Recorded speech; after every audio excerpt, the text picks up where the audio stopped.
guys, thanks for tuning in. Today's video is all about the tips to optimize your fasting experience. Ooh, fancy. Fasting isn't easy. I mean, come on, feeling hungry?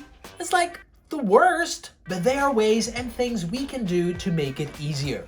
Let's do this. Bangarang! Okay, so how can I do the intermittent fasting thing? What seems to be the easiest with most benefit strategy is the 16-8 method, which means fasting or not eating during a 16-hour window, including sleep. Some experts suggest to eat during the day, which means to stop eating when there's no more light out, which is usually around 7 p.m. to 8 p.m. Because we're not nocturnal animals, our metabolism slows down after dark. Well, I work for hours and I have a family to feed. I can't do that. For people who can only eat dinner really late at night, that's perfectly fine. But to optimize your sleep quality, make sure that you stop eating at least 2 hours before going to bed. Yeah, no more late night schnackadoodles. So here's what you can do. You can start eating at 9 a.m. and then finish at 5 p.m.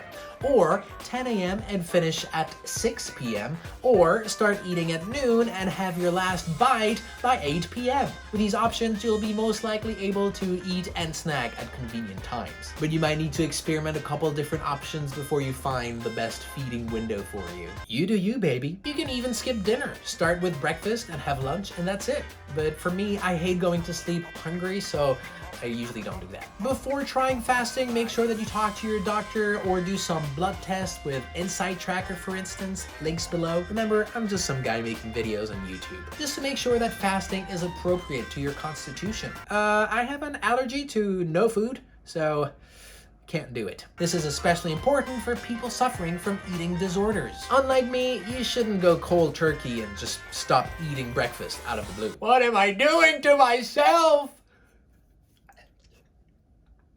According to Dr. Andrew Huberman, you should slowly shift your eating pattern over a week or 10 days. We have all sorts of hunger hormones related to that feeling of hunger, and so the best way to avoid feeling bad and then just quitting is to use them at your advantage. I'm going to harness the powers of my hormones! If every day you shift the time at which you eat for about an hour, then your body can adapt and you won't feel the pangs of hunger as much. Ouch! As I mentioned in the previous video, one of the best benefits of fasting is that activation of the sirtuin genes, or the longevity genes. So if you're taking supplements to boost them, like NMN, NR, or resveratrol, that's a lot of words, so check out this video for more info. So if you take those supplements in the morning, you can take them with olive oil or with full-fat unsweetened Greek yogurt, for instance. The most important part of fasting is to keep your blood sugar level steady, so eating full fat shouldn't affect it. So what about bacon? Probably not. I'm talking about healthy fats that doesn't contain any sugar, so like olive oil would be best. When we're fasting, our body uses fat as a source of energy, which is called ketosis. So eating some fat will suppress hunger and give us a boost of energy. Boosting energy! Since I started taking my supplements with a tablespoon of extra virgin olive oil, I feel much less hungry. During fasting, make sure that you drink enough water because it's a good source of energy, but will also help you get rid of that morning fog, which will allow you to think more clearly. Another good tip to suppress hunger is to drink water whenever you feel hungry.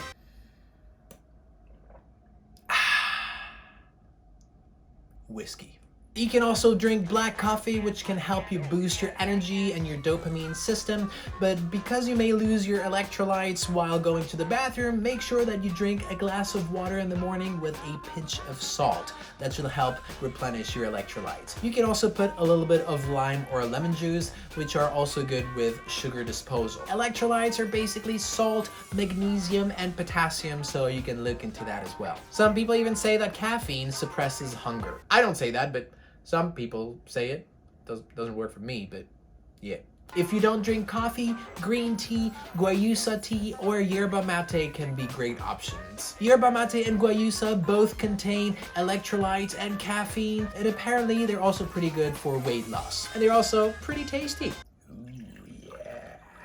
Drinking cinnamon herbal tea can help with suppressing appetite, but also cinnamon is a great way to help your body dispose of sugar. I love me some pumpkin pies. And if you had a lot of sugar for dinner, check out berberine. It's a great supplement that is even used by people suffering from diabetes because it helps the body manage sugar. And what about 0-calorie soft drinks? Coke Zero is totally my shite. Well, a large amount of artificial sweeteners may affect your gut microbiome and may affect a little bit the blood sugar level depending on which one you use, but on occasion and in limited amount, shouldn't be a problem. Yes! However, artificial sweeteners may trigger your reward system, which may lead you to want to consume more, so making you more hungry. So, not the best.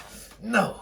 And what should I eat? Based on studies, there isn't a one-fit-all diet that works for everyone. However, for health in general and satiety, a mostly whole and plant-based diet seems best. Fruits and vegetables, which can be fresh, frozen, or canned. Whole grains, including quinoa, brown rice, oats, and barley. Lean protein sources such as beans, lentils, tofu, nuts, and eggs. Healthful fats from fatty fish, olives, olive oil, avocados, nuts, and seeds. Fruits, vegetables, and whole grains are high in fibers, which can help you feel full and satisfied for longer. I can get no satisfaction. Wait, no, fibers. No, I'm satisfied. I'm good. I'm good. That's a wrap, guys. Healthy fats and proteins can also help with satiety, thus the positive effects of olive oil in your diet. And olive oil, as a bonus, is also pretty good for your stem cells. Go ahead. Chug that olive oil. To help you with your fasting journey, make sure that you plan healthy and nutritious meals ahead of time. Be like Hermione Granger and do your homework. That will help you to avoid being tempted to treat yourself to your favorite snacks and comfort foods when that fasting window is over. For me, it's the Choco Frogs. Especially if you're super busy, the temptation of ordering Domino's is higher. So make sure that you take some time over your weekends or some nights a week and prep some healthy meals with proteins, whole grains, fruits, and vegetables. It will save you some time and keep you healthy.